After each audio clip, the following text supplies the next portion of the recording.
This is the continuation of Module 5 practice problems starting with number 6, ending at 10. Number 6, if an astronaut weighs 296 newtons on Mercury, where the acceleration due to gravity is 3.95 meters per second squared, how much does she weigh on Earth?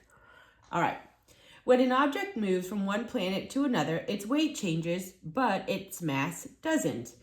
So we have to convert from weight to mass so that we have something that is the same in Mercury and on Earth. Since we have the weight on Mercury, we must use the acceleration due to gravity on Mercury in order to calculate the mass. So we have the weight as 296 newtons. We know the acceleration due to gravity is 3.95 meters per second squared. We use the formula weight equals mass times gravity. To solve for mass, it's weight over the acceleration due to gravity.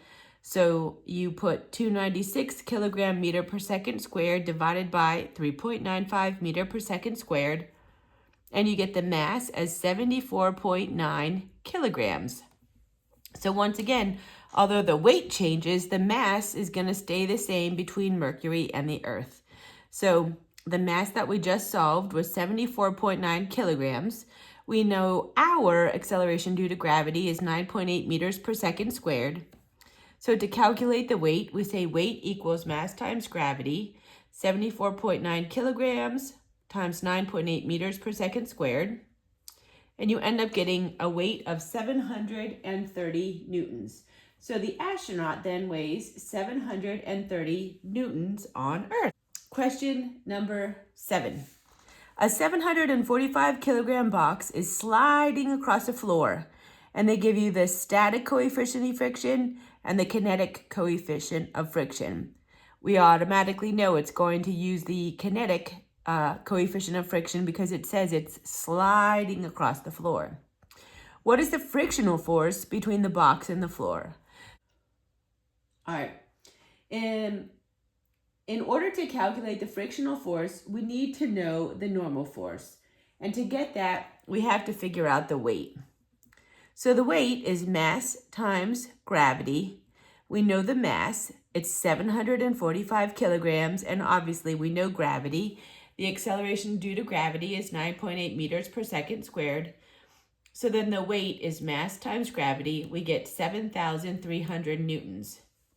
So now that we know the weight, we know the magnitude of the normal force, which is 7,300 newtons. Now we use equation 5.3 to calculate the frictional force. And once again, we're going to use the coefficient of kinetic friction because the box is already moving.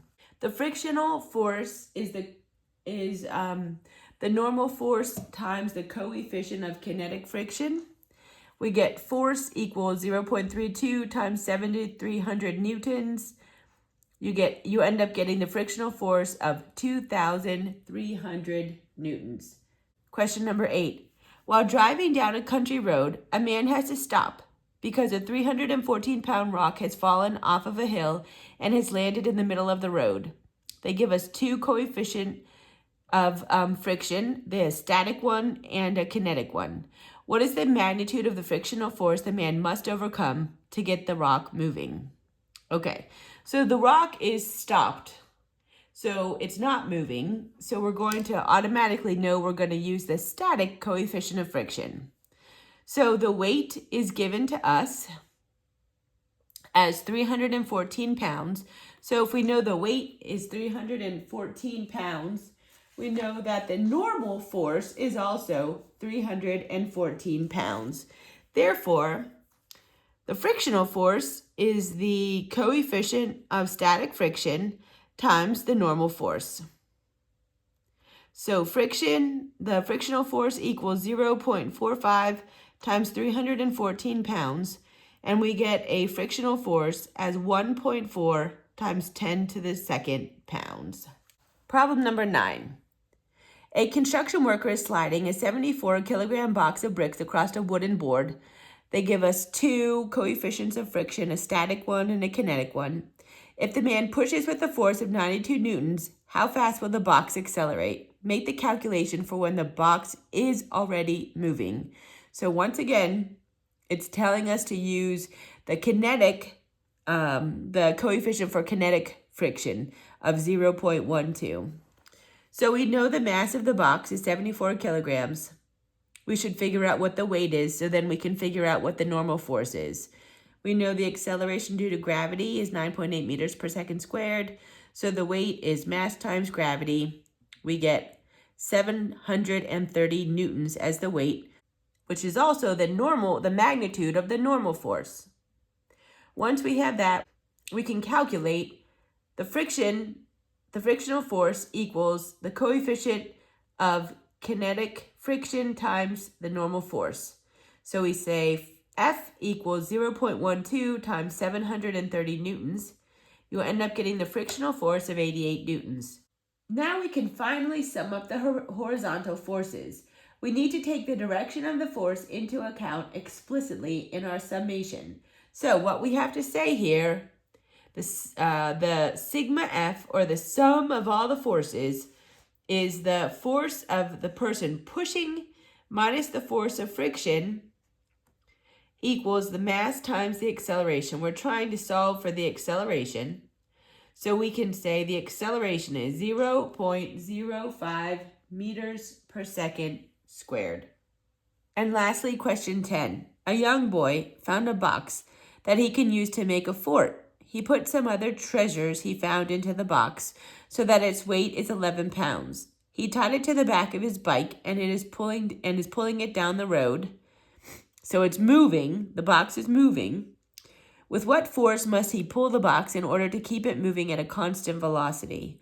All right, so we know we're going to use the coefficient of kinetic friction since it's moving. And we also know that the acceleration is going to be 0 because it tells us constant velocity. So we know the weight is 11 pounds, which also then tells us that the magnitude of the normal force is 11 pounds. So if we use the frictional force equals the coefficient of kinetic friction times the normal force, we get a frictional force of 3.5 pounds.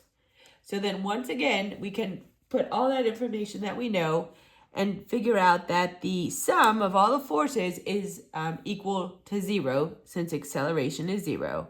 So the sum of the forces in the horizontal direction is the force going this way minus the frictional force going this way. So we have F minus 3.5 pounds equals 0. So to keep the box moving at a constant velocity then, the boy must pull with a force of 3.5 pounds.